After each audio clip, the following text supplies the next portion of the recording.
And welcome back to the Cover 3 podcast here on CBS Sports. That's Tom Fornelli. That's Bud Elliott. That's Danny Kanell. I'm Chip Patterson coming to you live at youtube.com/cover3 and everywhere you get your podcasts on demand. Thanks for hanging out. Smash that subscribe. Smash that like and come and join us in the chat, a.k.a. the Cover 3 tailgate. Well, boys, they need to get them likes up. You get the likes, we give you the locks, and the locks move the lines. So many hanging out for the very best time of the week. It is when we are going to give you our locks for the week ahead. But before we do, let's jump into, again, we have been challenged. We're going to give it to you. One of the most comprehensive and speedy recaps there is. Week 10 results, Bud Elliott. It was a 3-7 week for you. The wins were Tulane UTSA over 54, Florida plus 7.5, and Oklahoma plus 3. The losses were UT Vandy under 45.5, Sam Houston Louisiana Tech under 49, the Cincinnati plus 10, Virginia Cal over 53, Wake Forest plus 10, Virginia Tech plus 11, Kansas State Tech under 52.5. Notes from the weekend. Try to throw some more dogs in because I've been crushing the sprinkles, and literally every dog I picked except for one lost. So that was great. Yeah. No notes. Suck. 3-7 for the week has Bud at 48-50 for the season. 5-6 week for me, 5-6-1 technically. Vanderbilt Commodores, you are heroes. The Syracuse team total under 23.5 comes home as a winner. So does Indiana team total over 35.5. San Diego State minus 10, and the Georgia Tech NC State over 57.5. The losses were and Ohio State minus 20.5. Losses were Tennessee minus 3, Florida team total over 20.5, Wake Forest plus 10, Virginia Tech plus 11, USC team total over 32.5, Kansas State plus 7.5. 5-6-1 for the week has me at 57-49 for the season. Danny, 4-6. The wins were Florida plus 7.5, the North Carolina Syracuse under 45.5, Louisville minus 10.5, and Arizona minus 3.5. Losses in there on the Texas Vanderbilt under 45.5, USC minus 5.5, Penn State plus 21, Tennessee minus 3, and the over 50.5 in the cocktail party. Also Tulane minus 5.5. Danny, what do we make out of 4-6? I'm ready to move on. That's what I learned. I'm with the people that say, let's go through this faster. Okay, yeah, let's go. Definitely faster. Okay. 4-6 for the week has Danny at 48-49 for the season. Tom Fornelli, 4-4 week for you. You are the week's winner. There we go. The wins were Nebraska plus 6.5, the Air Force Army under 49.5. We are so proud of our country. San Diego State minus 10, and the Central Michigan, Western Michigan over 40.5. Losses in there on the Latifa for the under 45.5 in Austin. Penn State team total under 10.5. Cincinnati, Utah under 55.5, and the over in the cocktail party. Notes from the weekend. Utah was up 38-14 with 3 minutes left and scored a touchdown. There was no need for that. Not at all. Could have just knelt it out, and we could have been 5-3 on the week. But, whatever. Winning by going 500. One quick thing. I think I'm down 7 units, not 5. Oh, you know what? You're right. I like the week by week is correct. Eyeballing this, but the sum is not. Oopsie doopsie. All right. Okay, we'll work on that math, and we'll get back to you because we're flushing it. That's right. Week 10 behind us, week 11 on deck. So I ask you, gentlemen, y'all ready to lock it up? Yes, sir. Let's go. Since 2005, the under in games between service academies is 40-9-1. We're picking locks. Give me an over in this one as well. A little 2-for-1 special. Don't get these locks. I was a sicko last week. Y'all were watching the good games. I was live betting the hell out of ULM Kentucky. My Blue Plate special 5-star locks are coming. 5-star master lock. Lock it up. You want these locks. I'm living and dying every point, every cover. Chair to your eyes and ears. A reminder that locks are sponsored all season long by Cash App. Making money moves should be easy, and that's why there's Cash App. It's fast, safe, and honestly, way more personalized than other apps out there. Thank you to Cash App for sponsoring all of the Locks episodes all season long, as well as the season-long Locks competition, where we will have the Cash App Cover 3 Locks Trophy awarded at the end of the season. Now, let's begin, as we always do. According to my notes here, nothing on Thursday from the boys. So at least for those interested in jumping in and having a little bit of action, to any quick words, thoughts, or leans on what we've got Thursday night. That, of course, would be App State, Georgia Southern, old rivalry game in Boone, and UTSA, fresh off that big win, headed to Tampa to take on South Florida.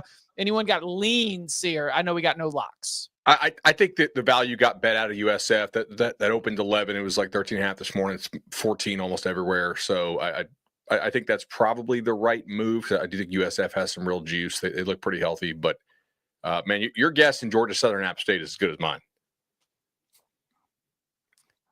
Tom, got a Twitter tip. I locked up USF minus 13.5, but I would have much rather had 11.5. Yes. Okay. And that is kind not of like over in that game, but it's already 67.5, which is pretty nice enormous. weather down here, man. Yeah. Just good to get out and run, you know? I agree with Jack in the chat. If I was going to play this, it would be that 41.5 over. Team total. Mm-hmm. It's higher in season, boys. Very small sample size, Danny, but I was looking it up. I think games with totals of 65 or higher are going over 62% of the time, but it's a very small sample. That's like at when we're sitting here at the Fringe, right?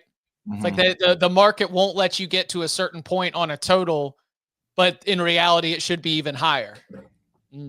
Interesting. And on your guess is as good as mine. I would say just don't lose. It's Thursday night in Kid Brewer Stadium. I mean, I could see Georgia Southern winning that game. App State's been super inconsistent, but if I'm Dow Loggins year one, that's a game that means something to the people of Boone, North Carolina. So get yourself a win so that you can at least have that from a season that otherwise has you at 4-4, 1-3 in conference play. All right, moving on to Friday night, where I do know that we've got a lock. Bud Elliott, where are we going? We are going to LA, where Lincoln Riley's an offensive coach, hasn't got to put up big numbers in a couple weeks. This is kind of that like Rhett Lashley principle. If you got a chance to maybe go hammer down defense coming off that road trip, I think the offense is going to stay a little more consistent here. We're going to go over. We got any 50s out there? I see a 49 couple and a half. Yeah, I see 49 Well, and a half shoot. too. Yeah, I'll take over 49 and a half. Let's go over 49 and a half in 119 Northwestern USC. Right. You think Trojans roll as like a general thought on the game? I think that I do, but it wouldn't shock me if Northwestern comes in there with the plans, able to pop an explosive or two kind of out of nowhere. So I do like over better slightly.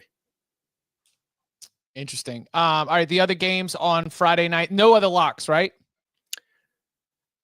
No, I mean, I think Tulane Memphis is all kinds of wild. I'm really looking forward to watching that, actually. All right, Danny had the great analysis. I love that yesterday, that when you get these teams at the top, I don't want to like step on your toes. Get these teams at the top of the American together. What? Just get the points. Yep. Yeah. Just Was like it Big 12? Kind of like, it's just. Yeah. When we had our top 25 pick show on CBS Sports Network, I did take Memphis for this. It's clearly not a lock. Danny took Tulane. You're not offering it as a lock either, but who knows? It's a huge game, massive significance there. Friday night, 9 p.m. kickoff in Memphis, Tennessee. We will all be watching. We will not have a lock on it. And then Houston, UCF, sure. I don't know. I wanted to take UCF. It's just that I'd have to bet on UCF. Yeah, I know. Because Houston got pretty banged in that game. Mm-hmm. Yeah, they're banged up. Yeah, I've thought about a little, maybe looking for some alternate ways to play that, perhaps. But that is not UCF being able to rise up and take down a Houston team that has played some pretty good football this year. It's also the space game, which is like the very, very, very junior version of Red Bandana. Over. If you're going to space, we're going through the sky. We're going up, baby. Going up. Okay. All right. Coming up on the other side, we turn our attention to Saturday with some of the biggest games of the day to get us started and more. Next.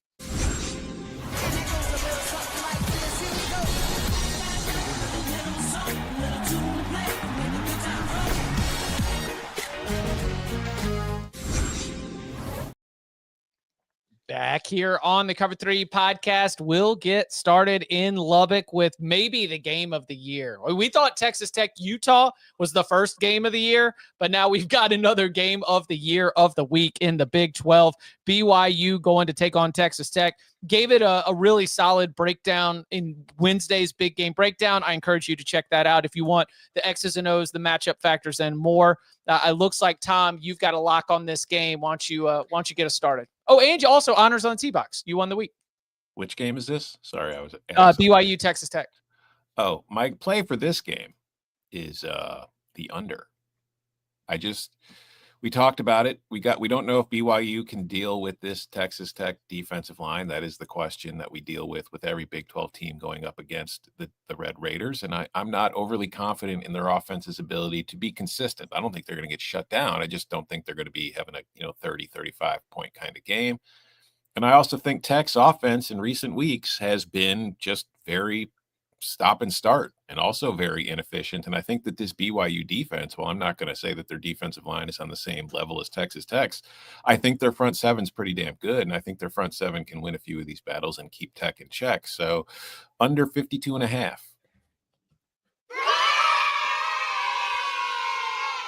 That's where I'm at too on this one. It was something that I kind of spotted early on a feel. And at every point as I've been trying to dig into this and continue to back it up and continue to say it, the line hasn't moved and I haven't changed my opinion on this one. So it's probably not going to be a dance to the window. The potential for explosive plays is going to be there. And if, like we've said with any under, you get a defensive or a special team score, it could get real hairy real fast. But on a down basis, I think BYU is going to make Texas Tech work for it. I think BYU is going to have a hard time putting together long drives against this defensive line. And I will say again, like I said last week on the reaction show, I just think number 31 is going to be everywhere. 47 is going to have to look out for 31. And I think it's going to be a big game for that defensive line. So give me the under in this game. Wouldn't be surprised if it's close in terms of this big spread, but ultimately, I think if it is close, it's probably just because it's a lower scoring game. It could be a game that is close on the scoreboard, but doesn't feel close, if that makes sense. For that reason, and the only reason I don't love full game, like both sides under, is I just think like the potential for, turnovers, short field scores, it definitely exists here with the amount of pressure on the quarterbacks. And also, BYU, like they can bring the blitz pretty hard. That can lead like scores on both sides. That's kind of baked into me. I'd much rather have under than over here. I'm going to go under 20.5 BYU team total. Tech's offense has been stalling a little bit, which obviously helps full game. But I think the one thing that is to me is pretty bankable is that Tech D line. And with with a great comment from Max in the tailgate with Hammond out, if Morton gets any one of his bi-weekly nicks or tweaks, we're gonna see that. Yeah. This Tech offense could end up slowing things down. But I like that shout too. Obviously, I will take BYU. We had it 10.5 yesterday. I'll still take it at 10. I don't love it at 9.5 because I do think it's gonna be. I think it's gonna be a lower scoring game. So I kind of agree with all your guys' take. But I do think LJ Martin expected to play now. Everything I've said. Bud, have you heard that too? Bud's always mine. Yeah, LJ Martin's playing from everything I've read. Yeah, so I think that's huge. The last couple games, he's been healthy. He goes over 100, including 122 versus Utah's defense, which was pretty good. So I think these teams are both pretty clean. Like they don't turn it over a ton. I think the defenses are good. And a lower scoring game, 10 points just seems like a pretty good number to get with a really good team in BYU that I think people are still sleeping on. So I'll take BYU. You know what, Danny? I want to help you enjoy the weekly recaps again. So I'm going to give you 10.5. There we go. Give it to me. Listen to sharp Danny betting the number, not the name. Yeah. 9.5 is a no-go zone in his models. Disciplined Danny. At 10.5, he's good to go. Also in that noon Eastern time window, Georgia on the road to take on Mississippi State.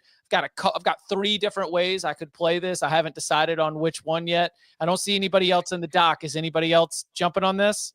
Oh, what? Sorry, I was Mississippi Georgia, State. Mississippi State. Georgia, Mississippi State. Yeah, I'm laying it with Georgia. 8. Yeah, anything under 10 is a go for me. Cool. Don't think that Mississippi State's run game is going to be able to move it on them like they could on Arkansas. So give me over 57.5. I do think Georgia's offense will be able to score, and I think Mississippi State will be chucking it around a little bit. Maybe that offers up some pick sixes, some scoring, some capacity that pushes this over. I can get you 8.5, and Danny, I can get you 57. let's go. So there's a treasure map that's available here. Okay. Oh, If you wanted to string it together, you could go with like a Mississippi State first half. You could go with the first half under, taking all the slow starting dogs into consideration. But instead, I'm going to go with Mr. Halftime Adjustments. I'm going to go with Captain Third Quarter. Give me the dogs in the third quarter minus 3.5. Would you rather have 2.5? Yes, I would. Right, then. okay. Yeah.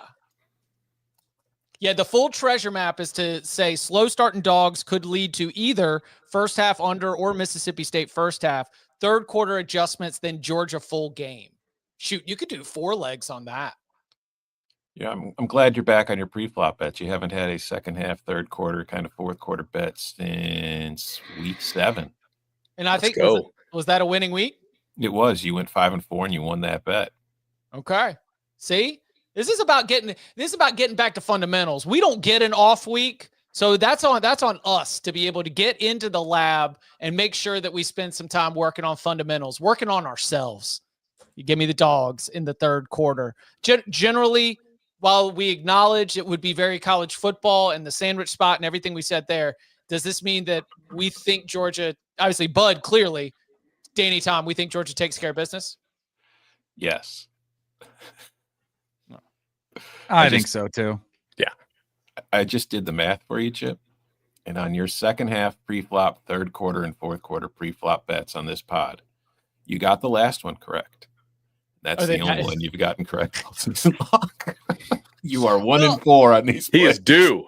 Well, no, with the week one, I got too cute. I was doing a full audit of the season, and week 1 was just too much time to think about games. I flew into week 1, went like 5-14 on top 25 best bets. I can't remember what it was for the locks, but it's all right. We got it.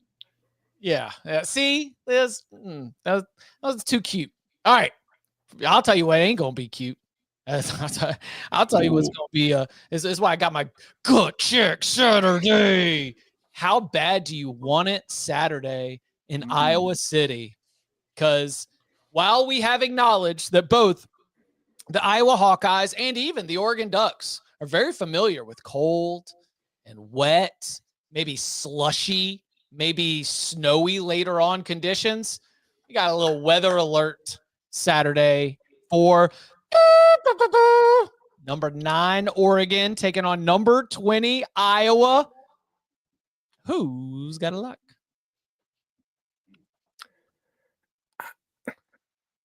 I think it's a good number. Yeah, that's crazy. All right, then. I got a lock. Yeah, go ahead. Give me the over 40.5. I don't care about the weather. It's turf. It's not that windy. It's going to be rainy. And the turf isn't going to, you're not going to be slipping and sliding all over the place.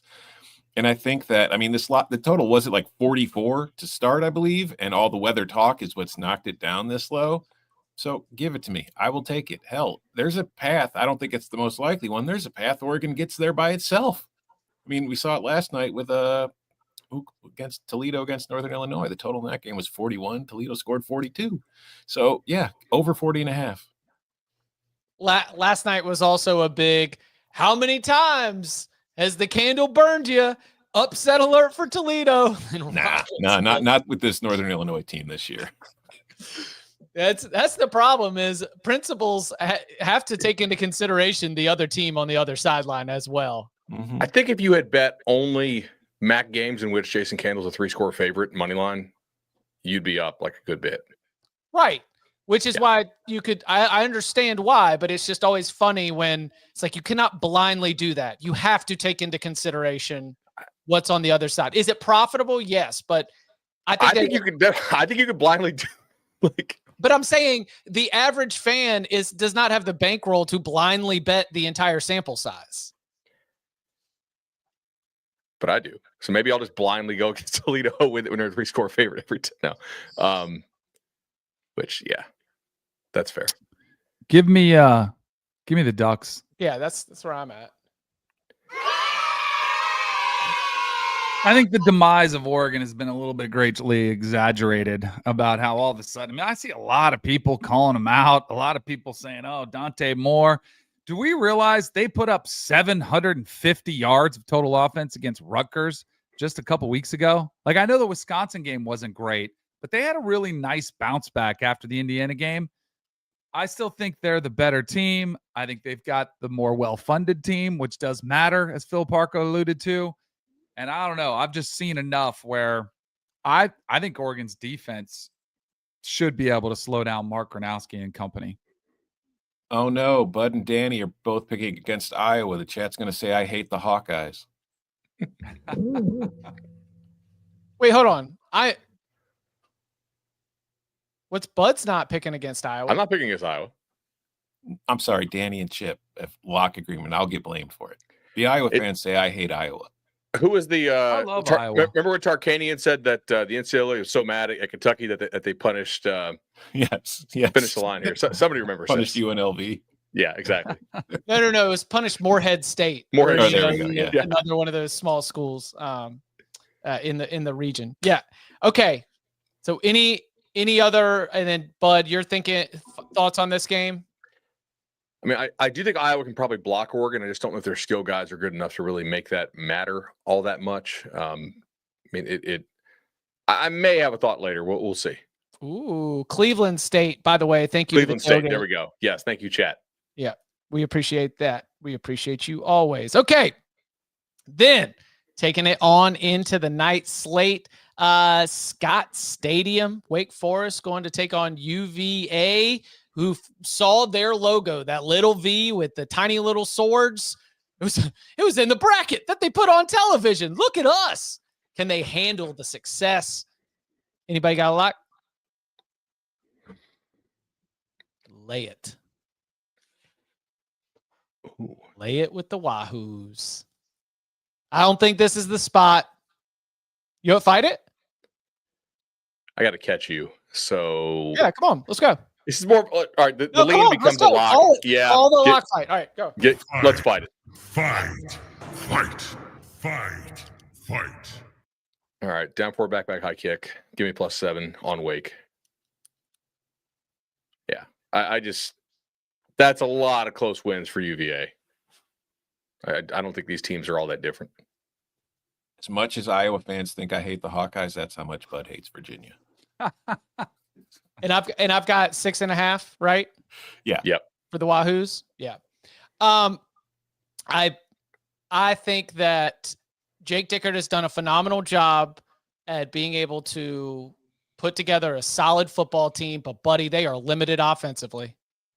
And they're going to have to force some turnovers, get some breaks, because I think that I think Virginia, this ain't the spot where I see Wake Forest being able to throw a haymaker. Could very well be wrong, but I think that Virginia, despite all of their luck boxy type nature, still a pretty good football team and has a ceiling and a number that they can hit that Wake Forest would struggle to hit currently with their offensive lineup.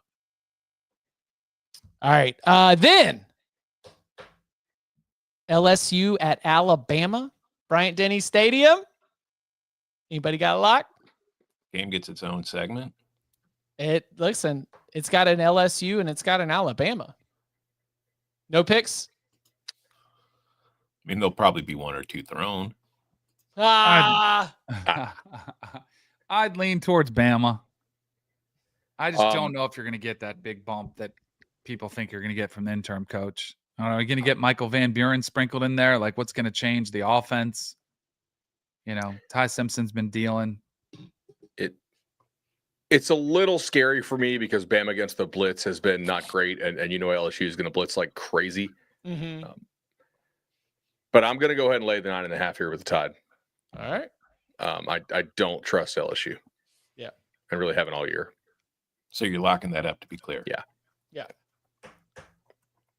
That'll be Saturday night, 7:30 p.m. Eastern time. Coming up on the other side, we open up the Saturday board. All of our best bets for Week 11 and more. Next.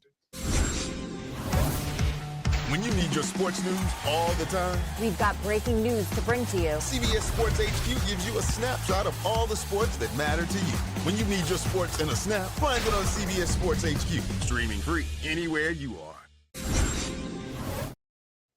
Back here on the Cover 3 podcast, let's review what we've got on the board so far. Bud is on Northwestern USC over 49.5. BYU team total under 20.5. Georgia minus 8.5. Wake Forest plus 7. Alabama minus 9.5. Chip's got BYU, Texas Tech under 52.5. Georgia third quarter minus 2.5. Oregon minus 6. Virginia minus 6.5. Danny's on BYU plus 10.5. Georgia, Mississippi State over 57. Oregon minus 6. And then Tom's got BYU, Texas Tech under 52.5, and the Oregon, Iowa over 40.5. And on that note, Tom, you do have the honors on the tee box. Where would you like to take us? I'm going to take us to Morgantown, where the West Virginia Mountaineers are hosting a Colorado team that's dead. Doesn't look like it cares. Has given up 50 points in each of its last 2 games and is now starting a true freshman at quarterback for the first time on the road in Morgantown. Meanwhile, the last few weeks, West Virginia, since making the switch at quarterback, has, not looked great, but they've looked better. So give me West Virginia minus 6. I thought about this, but I found something I think I like a little bit better.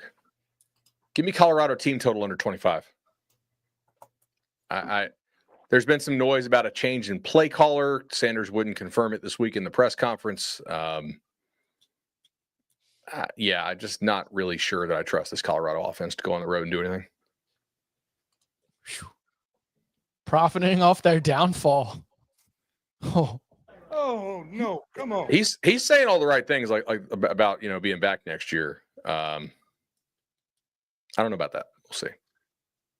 Juju Lewis, we are expecting, right, as the quarterback there? Yeah, yes, correct. They've announced that, yes. Yeah, West Virginia buzzing a little bit as they've, made their own quarterback change here in recent weeks. Okay, what about Como, Columbia, Missouri, Texas A&M at Missouri? Who's got a lock? Go, Danny. Give me the under. Under 47.5, I think I see here. Mm-hmm. Yep. I don't know. We talked a lot on the big game breakdown about Zollers, like what he could bring to the table. Ahmad Hardy potentially running the football.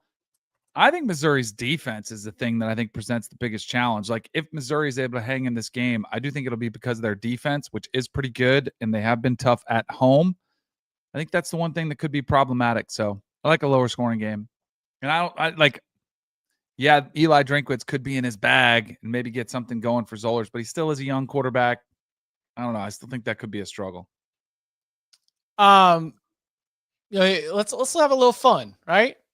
Hey, you're looking at the board. You're like, oh man, what could this have been? Let's spice it up. Let's ratchet up the intensity. Okay, 15 minutes for your life. Okay, Missouri first quarter plus 1.5 points. Okay, that means that I am counting on those first 15 plays to be nice and dialed in for Matt, a.k.a. Sam, a.k.a. Dave, a.k.a. Dan Zollers. I am counting on that Missouri defense to maybe come out and just give Texas A&M a little bit of a shock, that physical punch that sometimes you need to get. I mean, Danny, I cannot speak to this, but do you agree with, quarterbacks and football players who say sometimes, especially if you haven't played for a while, that first hit is almost what you need to do to get the blood flowing give him again. a little run play. Give him a little design QB run. Get him in the flow of the game. I think that we've got a Missouri team that is able to at home come out and throw the first punch. Over the course of 4 quarters, I think Texas A&M is the better team. I would expect the Aggies to be able to win this game, but give me Missouri first quarter plus 1.5 points. Chip, you want more audit? Is a winner. What? You want to do some more audits? Sure. Talked about your record in the second half pre-flops. Would you like to know your record in the first quarter bets? Is it 1-4? It's 1-3. All right, there we go. Let's hope it's not 1-4 though. Okay, let's go. I'm saying, imagine what your lead would be if you just stuck to totals and spreads. Or imagine what would be, Tom? I didn't hear that word. Your lead. Oh, okay. I didn't hear that. Okay. I'm just saying, it would be huge. Yeah. Are you still crushing Splash as well? No, I've let go of the rope. It was like a 2-4 followed by a 1-5. I've slid back to just being a couple games over 500. The leader on Splash is still like above 75%, I think. Jeez. God. It's not sustainable. We'll catch him. All right. Anything else for Missouri, Texas A&M? And I guess if you don't have a lock, any thought on this one? Just feels like a high variance game with a freshman who showed, I think, a lot better flashes against Vandy than I thought he was going to. So you never know what can happen. Eli. I mean, like I said, is it distraction or is it a resume builder? You know, are you worried or is this a job interview? Just saying, you know, opportunities abound. All right, Danny, where would you like to go? Let me go. Let's go check on our boy Barton Simmons and Diego Pavia. Let's do it. Let's go to the Plains. DJ Durkin is bringing that defense to town. He's trying to coach for his future job there at Auburn. And I think he brings a defense which is one of the best in the country. But I don't know what they're going to get on the offensive side of the ball. I think Vanderbilt's should be able to slow down that Auburn offense, whatever changes they make. Lower scoring game. Give me the under 45.5. Auburn, Vanderbilt. I mean, Vandy thinks they're going to go knock your teeth in, right? And if that happens, you need to call a dentist. So let's get a little drill here.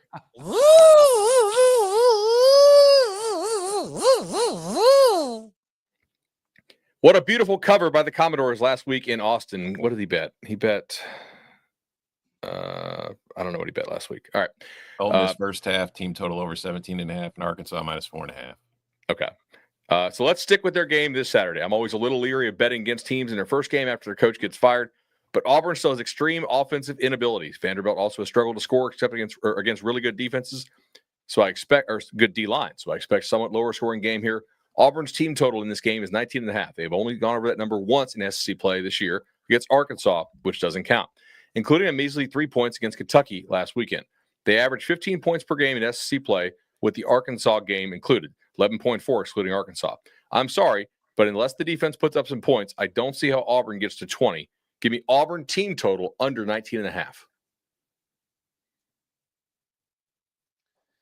Yeah. Go ahead. No, can't do it. Not yet. Ooh, that's nasty work. Nasty. We'll see. You still got time to think about your actions. We do. That doesn't, if history says anything, that won't change his mind. But, you know, you still got time. Still got time to think about your actions. All right, where do you want to go next then, bud?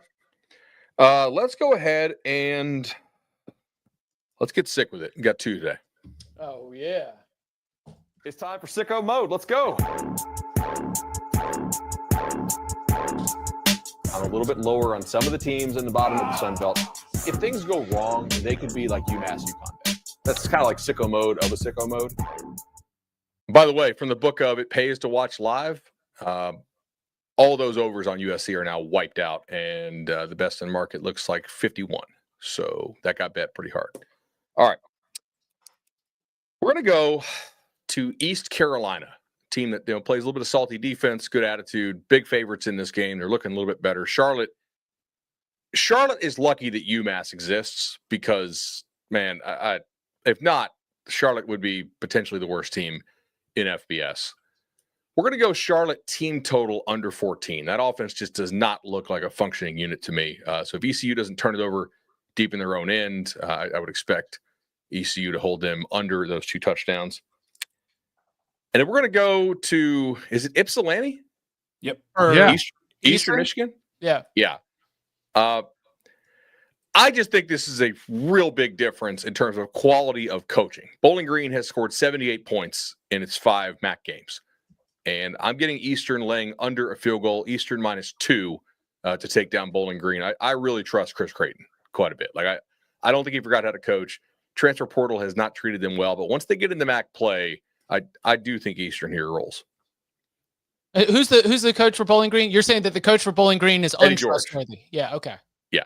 Bud is out on Eddie George. And Pudge the cat. Disgusting. I know. I'll probably make their TikTok now. I'm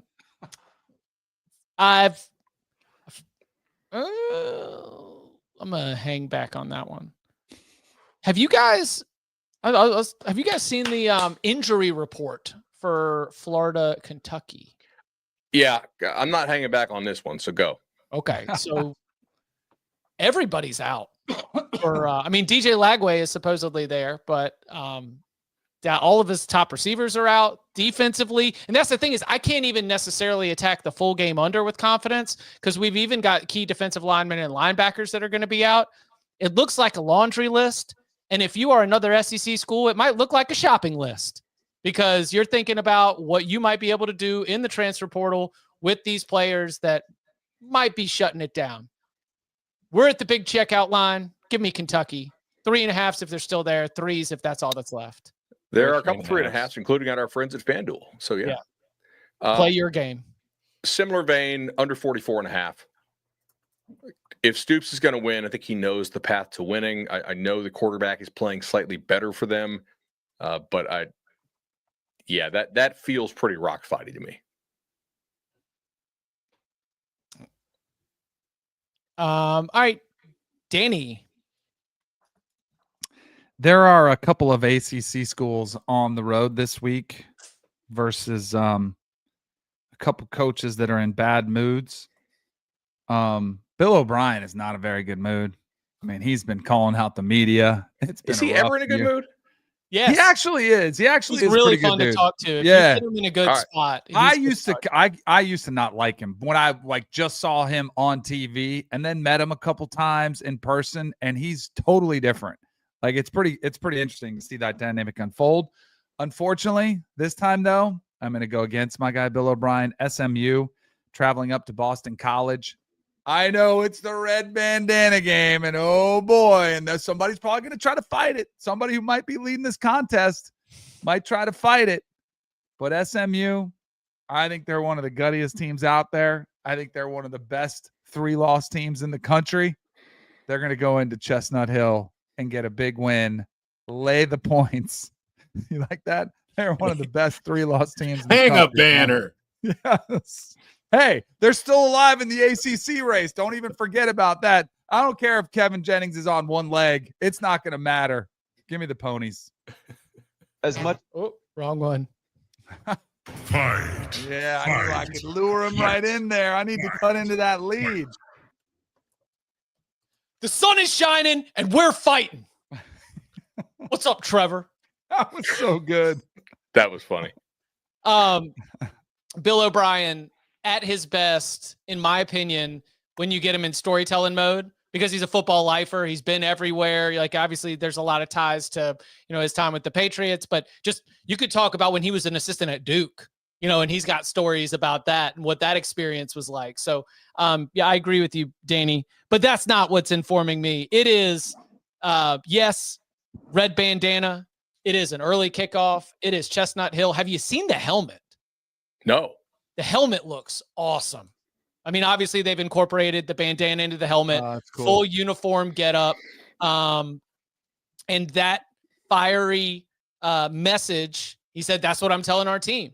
So they are a 1-8 team. They have really had a hard season. There is a pour it out moment, and SMU's in a letdown spot on the road. I mean, it is because college football, if I've ever seen one. So I'll take Boston College plus the 10.5. I can get you 11. That's great. So you guys can middle it. All right, Tom, what do you want? Well, I've got a lot of games left on my card. I will start by heading to Not So Happy Valley. And I will read you a tweet from our very own Tyler Donahue, who covers the Penn State Nittany Lions for Penn State 24/7. Quote, in speaking with a few other experienced Penn State beat reporters, our consensus this evening coming off the field is that that was the lowest energy viewing window we've ever seen in a long time. The Nittany Lions have 4 more Big Ten games ahead of them, starting with number 2 Indiana. He is referencing the portion of practice they were allowed to watch yesterday. He is saying that the effort you have seen on the field in the last few weeks matches what you're still seeing in practice under this interim staff. Indiana minus 14.5. I was thinking maybe this would be like a rally spot for Penn State. But then after seeing that yesterday, I was like, nah, Penn State's done. They're dead. They don't care.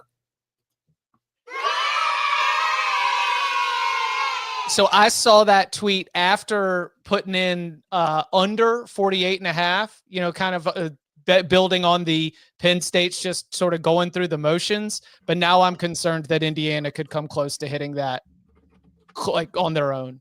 That 49-0 is not out of the realm of possibility here. So if I am imagining that that's a possibility, then yes, give me 14.5 all day long. I also saw that message, and I do not think that the Penn State assembled media is so in cahoots with Terry Smith that they are going to be trying to filter out information that does not represent what's happening. Like, did they go low energy? Then when they closed media portion, they had a circle the wagons moment. I think not.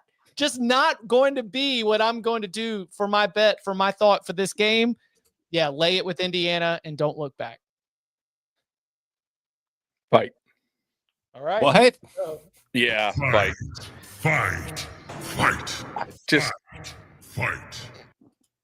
Second straight, conference road game for Indiana.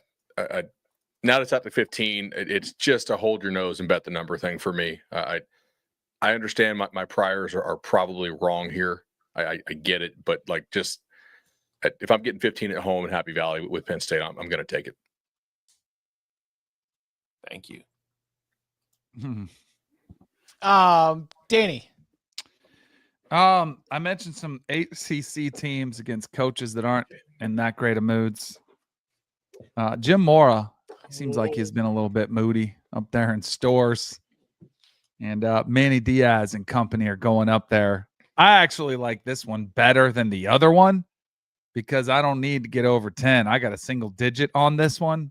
And I wonder if I can lure Chip into this one because I know where he's thinking about a game that Duke has scheduled against UConn on the road. But Darian Mensah has been on fire. The dude is playing lights out. Another team in the mix for the ACC title race. However, on the outside looking in, this is another one that doesn't matter. But I do think Duke gets the win comfortably. I'll lay the 9 with the Blue Devils. Dan, you want to break some news or speculate here real quick? Sure. What do you got? If you noticed this, but the Notre Dame game is no longer on FSU's official schedule on the website. Had you heard about that? I had not. Yeah. What year is that for? For next year. Somebody tipped me to that, and now it's officially off the website. So I'm not really sure what happened there, but well, Notre Dame did just agree to the home and home with Auburn. Mm-hmm. So wait, why does that? So you got to talk more. I don't know why they pulled it, but yeah, it's just kind of weird. Yeah, I agree. Why'd you bring it up in the Locks episode? I thought it was leading into something. I just got the text and I was like, is the dentist texting me more? But he's not. It was about that. Sometimes you step into somewhere expecting to fight somebody, and it turns out the guy you weren't paying attention to is the one you had to watch out for because fight. Ooh. Fight. Daniel, how many losses does Duke have? I think they might be in the market for best. They've got 3, but they're not the best 3-loss team in the country. We've established that. Be in the play for it. It's a tight race between them and SMU. But Duke is in the race for the ACC title and is in the race for a playoff spot, correct? In the ACC title. Yeah, if they're in the ACC title, then by So default, what's the only way they can get to the playoff? By winning the out. ACC. What the hell do they have to gain in this game? They can lose this game. It doesn't matter. Respect. No, they can lose this game. They're going on the road. UConn's been a lot better at home. It hung with Syracuse. It beat Boston College by 25? Yeah, give me UConn plus 9.5. Tom hates the ACC. It's true, I do. If anybody who has to talk to you three guys 6 times a week would hate the ACC too. Right. We all have our own biases. They are our experiences. And Tom's experience is that he has to talk to 3 ACC guys 6 times a week. That's true. Yeah. All right. I got a couple more here. What's it looking like for everybody else? I've got 4. Couple more. Yeah. Homecoming weekend in Chapel Hill. Fun weekend in Chapel Hill. Who's the concert? Do we know? Good point. I'll find it out while you give your bet. Yeah. I saw Nelly in a commercial last weekend. Maybe he's available. He So seems to be looking for cash. If you really want to spin it, you go Friday. If to really do it up, you go Friday night, Kansas at North Carolina in the Dean Dome. Saturday, get yourself a nice little, Sutton's breakfast brunch. Then you take it on down. Should be crispy. Should be kind of nice weather, football weather for sure. To get it for a 4:30 kickoff on the CW. Stanford is in town. Bill Belichick says the system is the system. They're changing up quarterbacks for Stanford, but he's not expecting Frank Reich to vary, to go far off from his path. I think that North Carolina's defense will take advantage the same way they did against Syracuse. I think that Stanford probably has a conservative game plan too, where punting from plus territory, not taking a lot of risks, saying, Gio Lopez, go 85 yards on us. Stanford's got a good punter. Stanford's got pretty good special teams, but they don't have a great offense. We're going Stanford team total under 16.5. I could see that. Got kind of a fight here. I'm going over 41. Just low total. Just a low total. I think both of these off. I mean, we're not asking for a whole hell of a lot here, boys. Just give me a 24-20 game. I could see that. I also think North Carolina's offense has been improving. So, well, this was a great line. My friend Adam Gold mentioned this. He said the Syracuse North Carolina game last Friday night was a game of chicken to see who would completely throw out even attempting the downfield pass. Screen passes, swing passes, extension of the run game stuff, that's fine. But just even attempting a pass more than 10 yards down the field for either one of those teams was going to be a negative, and North Carolina was the first one to do that. Damon June has a big game, hits a couple screen passes, runs the ball hard, and that was why North Carolina was able to pull away. One of many reasons why North Carolina was able to pull away for the win. You want to stay in the ACC? Sure. Yeah, I got some more too. ACC. Let's unload the clip. Are we going to one of the best crowds of the weekend? You go to Miami Gardens? Oh, yeah. Let's go. Oh, yeah. Give me Syracuse plus 29.5. I start with a 29.5 point lead. Can't lose. I don't know if I'm going to score any points, but yeah, I think Syracuse will play hard. Like, that was embarrassing the other night, right? But you get the extra day of rest, which maybe they need. Miami's coming off their road loss to SMU. Yeah. That is a stinky dog, but I'll take all those points. Did you guys see Joe Zagacki, the voice of the Miami Hurricanes, doing a little radio show with Mario Cristobal? And my goodness, how dare he bring up that he thought the Miami Hurricanes had the better roster than SMU? Because Mario did not like that line of thinking. He pushed back. I will say, I went back and watched the play that Miami was complaining about, and I do think they have a case that SMU held the hell out of that kid that the ball was supposed to go to on the Carson back pick. Have you seen the end zone view, like a cell phone camera from the end zone, like where an official would be standing? No. JoJo Trader ran into him and tackled. He initiated the contact because I thought the same thing. I was like, oh, they got robbed. Shannon Dawson was like, he was unavailable. If you watch the coach's tape, you can't really tell, but there is an angle on the field level from behind, And it looks like the defensive back's kind of just holding his ground, and JoJo runs into him, and then he kind of runs over him, and they just both go down in a heap. Like, So I didn't think it was. He kind of made himself unavailable. Yeah, exactly. Yeah. But it is 3:30 in Hard Rock Stadium. It's supposed to be 85, sunny. It's a gorgeous day down here. Beautiful beach day, man. Beautiful beach day. I don't know if there are going to be many Cuse fans that want to go watch their squad. I kind of think, but here's the reason I would like. You're supposed to. If you're supposed to stay in line with Notre Dame, you're supposed to blow out your opponents, right? That's not really who Miami is. They do not run up the score on anybody because they can't really. So I'm going to take the under. I'm not going to take Syracuse because there is a part of me that worries this could be 35-0. But I'll just take the straight under 46. Is that the best number I can get? Where are we at here? There's a 46. Yep. Yeah, I'll take under 46. I think Miami wins. I don't think there's a chance of an upset. I just think it's an ugly game. I'll tell you what. Half full stadium. Robert in the tailgate says this is why Tom hates the ACC, having to live through that. Let's bring up another one of exactly. Let's bring in one of the other great ACC haters of our time and of our era. Let's get to the VIP. Let's check in with Club Kenz.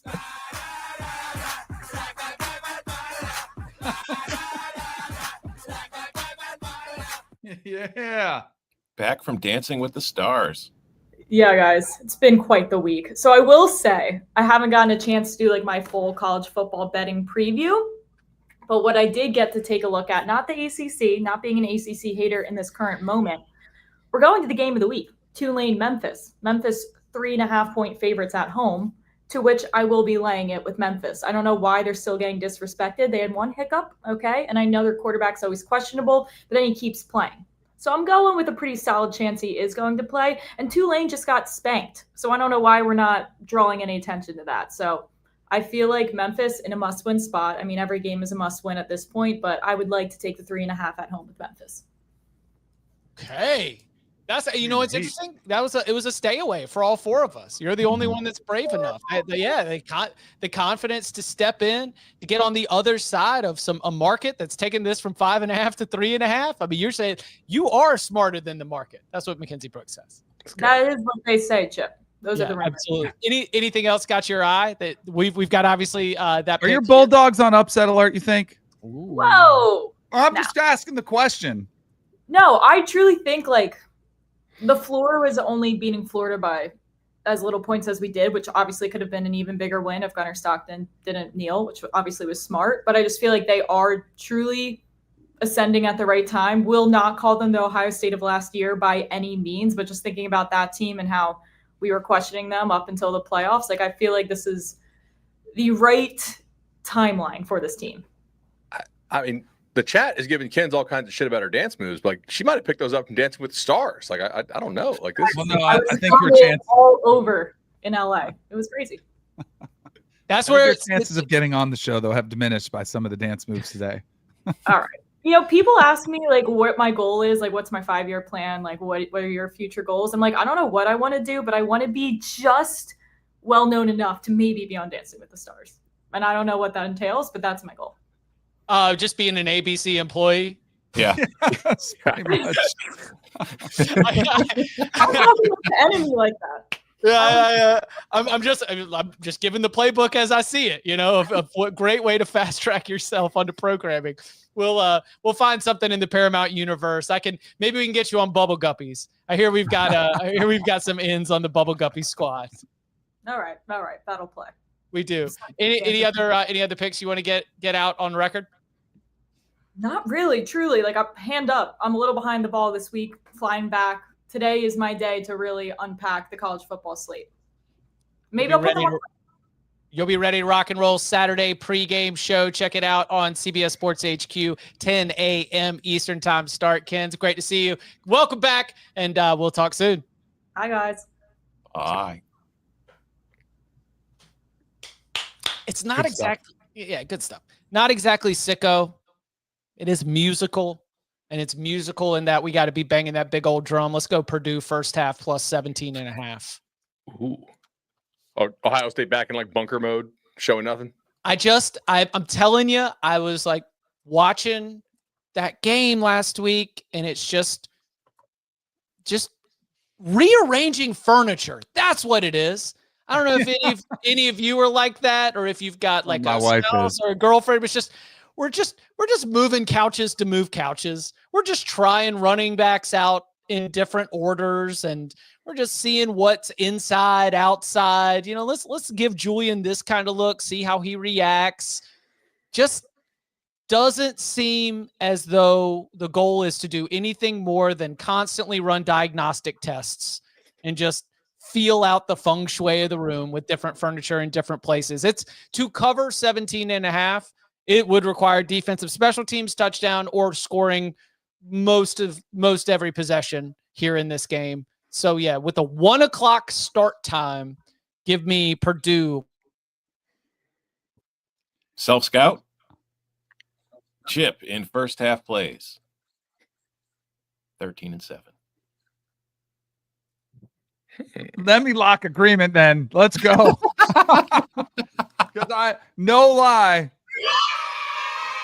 I did have written down Purdue 29.5, but I'm sitting there thinking, my goodness, Ohio. What's their record against the spread?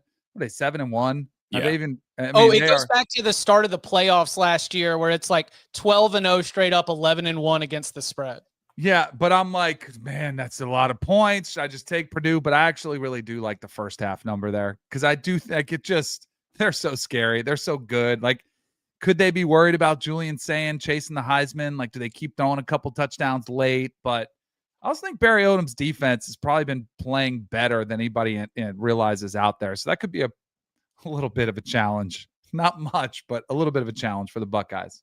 Honestly, if you just bet Ohio State to cover the spread every week of the Ryan Day era, you would be up a significant amount.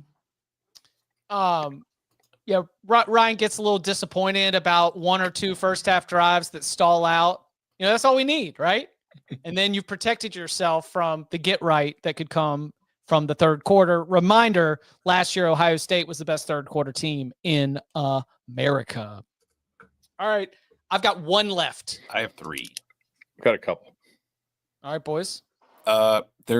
Nobody likes watching Wisconsin football, and Wisconsin doesn't like playing Wisconsin football because if you've watched them, they are the slowest moving team on offense in the country. They just want to get the damn game over with. They're at home this week facing Washington, who's got a road trip going on, but also, if you look at Washington's schedule, like their path to the playoff right now is just don't lose to Wisconsin, Purdue, and UCLA and then beat Oregon. So I think Washington on the road in a tough spot will probably be pretty happy just to kind of get a lead and sit on this if presented with the opportunity. So give me Washington, Wisconsin under 45.5. I don't hate that. I'm not going to copy you, but like that I just made the cut. Like the just cut it before the show. They move so slow. Are they going to start Carter, the freshman quarterback? I've heard that they might, but even just makes me think they'll go even slower. Mm-hmm.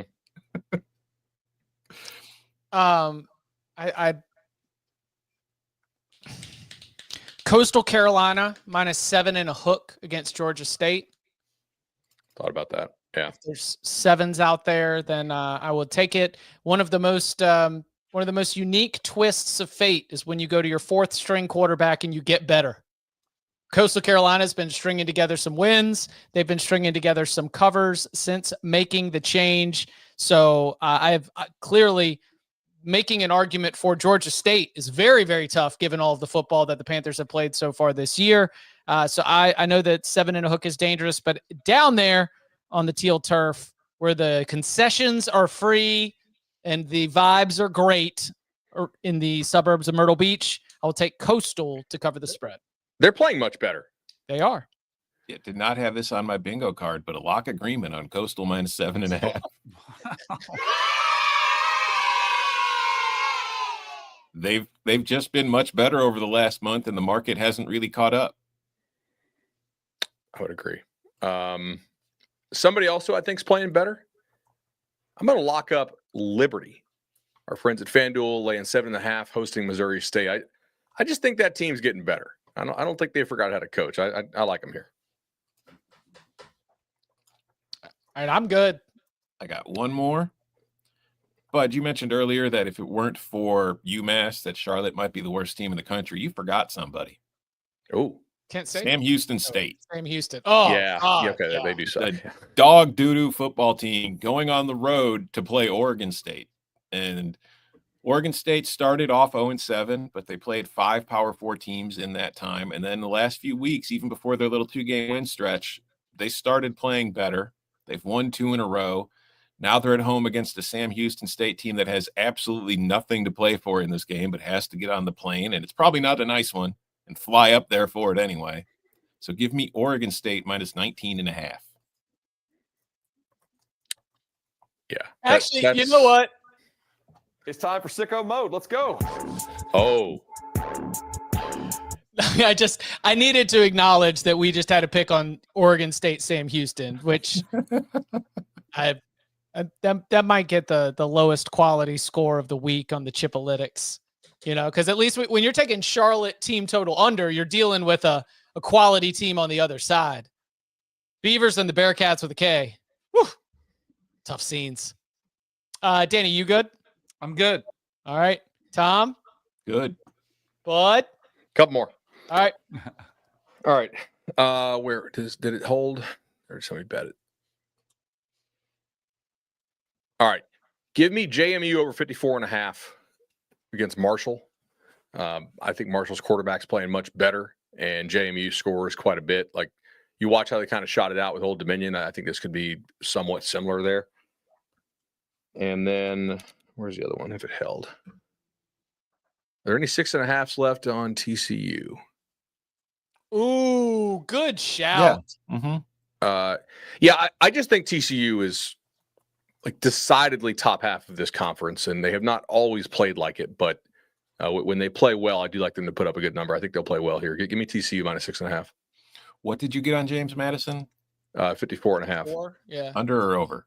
Over. Okay, cool. Just making sure because there was a 55.5 out there, so I wanted to. You gonna I fight? like. No. I just wanted. Oh, sorry. I just wanted to make sure you got the better number. Gotcha. I like that TCU shout a lot. That's a team that, as we consider all the different Big 12 scenarios, TCU is going to play a role. They got some big games coming up, and keep your eye there. This could be a big week for them. All right. To review.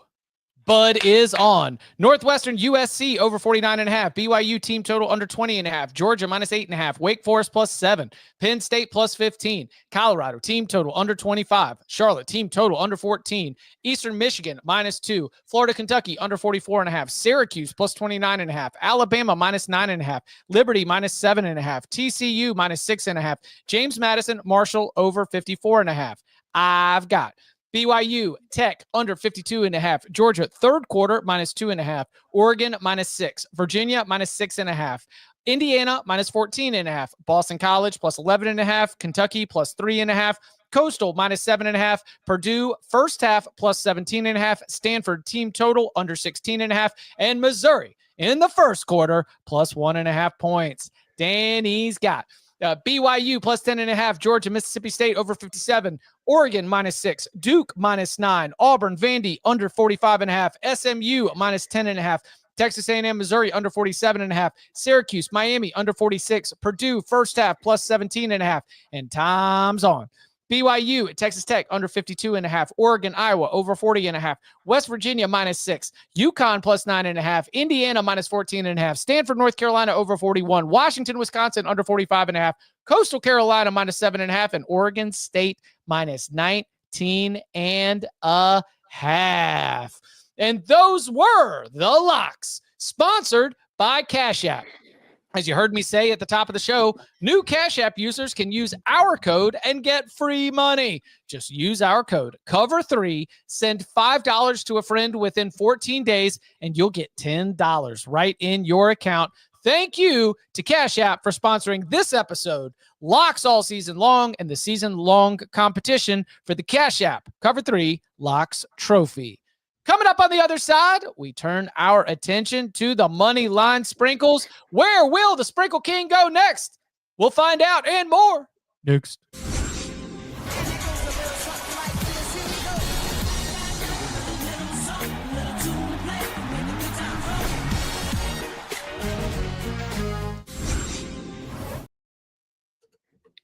Back here on the Cover 3 podcast, and this Moneyline Sprinkles segment is brought to you by FanDuel. Play your game. All right, last week the Sprinkle King was at it again. Kentucky plus 360, Arizona State plus 275, NC State plus 190, West Virginia plus 445, New Mexico plus 160.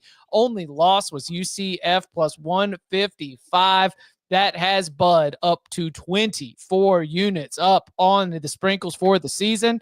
Then, let's see, Danny, you had Kentucky came home, North Carolina came home, Florida and Navy did not. That has you at up 6.65 units on the season, 13 correct Sprinkle winners. Tom, you had Mississippi State come home at plus 170, but UCF, Delaware, Cal, Central Michigan, Nebraska did not. That has you down 16.65 units on the season. I got North Carolina home, but did not with Navy, Virginia Tech, and Vanderbilt. That has me down 14 units on the season. So, Bud, where are we going now? All right. I don't see quite as much this week that I like, but there is some stuff that I like. We're going to start one. We talked about this earlier. I think if you're starting a freshman quarterback, the game plays to a wider potential range because, like, the guy does have talent. We don't know if he'll play to that talent in this game. He might totally suck. A&M might win by 30, right? But also, what if he plays to his talent? Drinkwitz is a good coach. A&M's defense is, like, good but not great. Is it that crazy to think that Missouri plus 230 springs one on A&M? That's the first one. Vandy's offense, to me, outside of like the garbage time last week, has looked really bad for a couple weeks now. And I expect Auburn can shut them down. So Auburn plus 210 in Nashville. Ooh. Maybe probably will get me there. Again, this is kind of a theme. I just do not trust UNLV's defense to go on the road, on the moon, at home, anywhere, and get stopped. So Colorado State plus 175. I feel like you're flipping coins every time they step on the field. Like, they can score, but they just don't stop anybody. And then Delaware should not be plus 197 at home hosting La Tech. I don't think. Like, I like La Tech. That's too much for me. When I saw that, I'm taking it. Danny, is that I'm getting pissed because I want to show you guys, like, I am not tailing.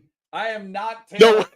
Like, if you can see my picks, I have Delaware, I got Auburn, and I have Missouri. I swear I'm not tailing. They were written down ahead of time. So give me those. But I will say also, I had planned a prop.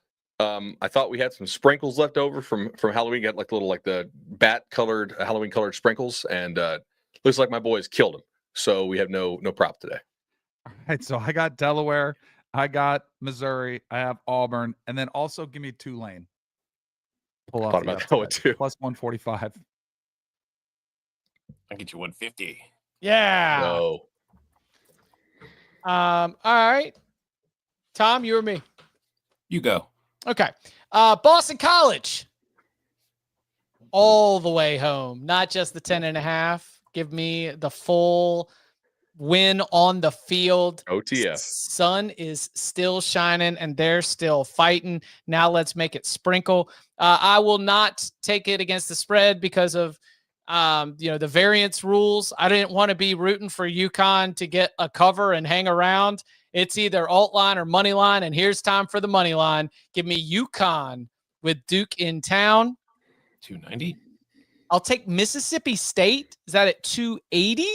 280, 290? It is, shoot, I lost the damn. What? There's a 290, yeah.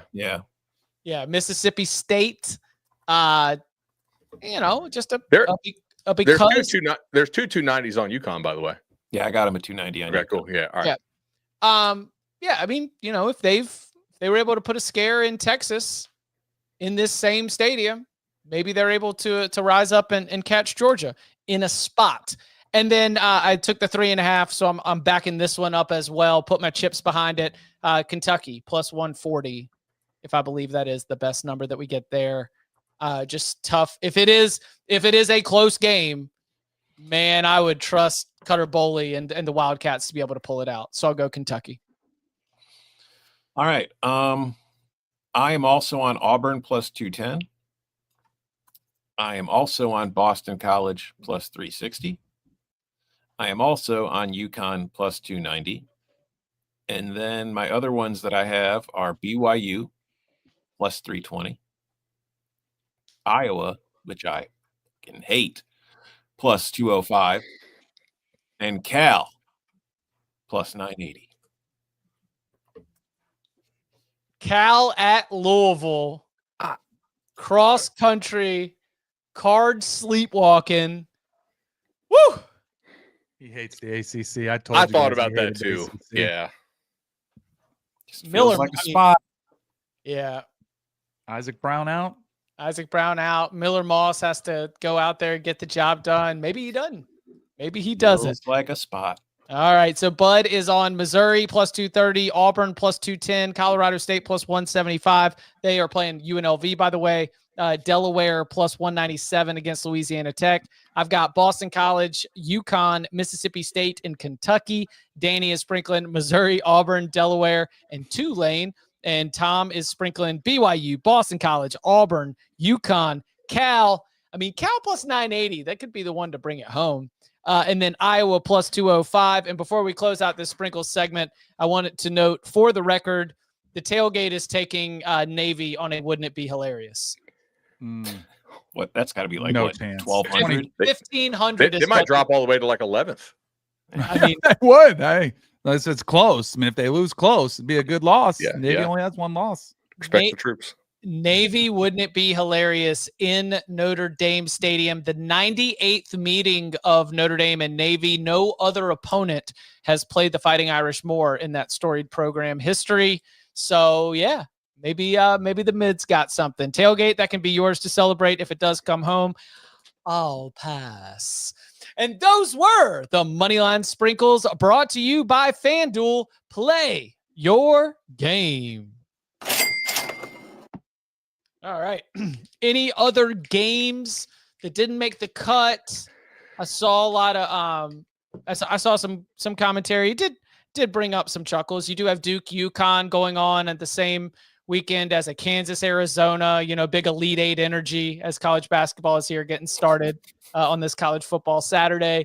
Any other games that stood out? Obviously no locks on Florida State Clemson from the boys. If I was going to, it's over.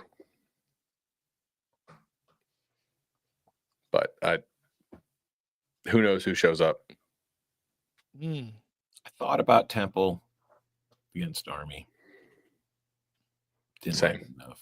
And then they should have beat Navy. Yeah. Anything? Go ahead. No, that was really all the ones that I didn't include that I was really giving thought to. Nobody wanted a piece of Nebraska, UCLA. No, I have no idea what's going to happen there. I know. Wait, that's not our game. No, it's 9 p.m. No. For a second, I was like, God, yeah. We've got Oregon, Iowa. Yeah, come on, bud. We got Oregon, Iowa on CBS. America's Not pay attention to the big time commercials. We will be back, by the way, before the conclusion of that UCLA-Nebraska game. Big Ten Network, by the way. Just your Big Ten Network kicks are going to be a little bit staggered. You've got Ohio State-Purdue starts at 1 p.m. Eastern time instead of noon. That's why you've got that 9 p.m. start at the end of the slate. But doesn't matter what time those other games are going on. We going live 11:30 p.m. Eastern time here on youtube.com/cover3 so that we can give you an instant reaction to all the week 11 action. So come and hang out. Smash the subscribe, smash the like. You get notifications turned on. You'll know when we are live. And you can follow him on Twitter at Tom Fornelli. You can follow him at Bud Elliott 3. You can follow him at Danny Kanell. Follow me at Chip _Patterson. Gentlemen, thank you very much. Thank you. See y'all. See ya.